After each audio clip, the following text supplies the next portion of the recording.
படைவீரரா சித்தரிக்கப்பட்டு இருந்ததுனாலோ என்னவோ கருப்பசுவாமி தன்னுடைய தலையில நீண்ட முண்டாசு கட்டியபடியும் கையில பெரிய வாளை கொண்டும் காட்சி தராரு.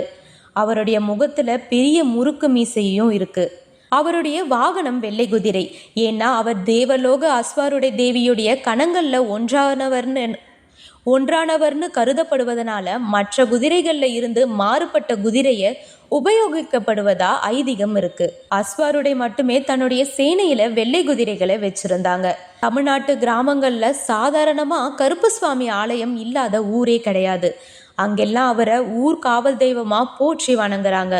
ஆனால் கருப்பசுவாமியை சிங்கப்பூர், மலேசியா போன்ற இடங்களில் உள்ளவர்களும் ஒரு தெய்வமாகவே வணங்கி வழிபடுறாங்க. அவரை ஐயப்ப சுவாமியுடைய ஆலயத்துடைய காவலர்னு அவருக்கு 18ஆம் படியான் என்ற பெயரும் உண்டு.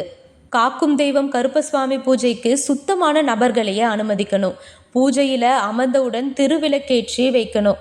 பிறகு சங்கல்பம், நாள், நட்சத்திரம், திதி, யோகம், பெயர், கோத்திரம் ஆகியவற்றை சொல்லி வணங்குவதோட எந்த காரியத்துக்காக பூஜை செய்கிறோமோ அதை சிந்திச்சு பூஜையை தொடங்கணும்.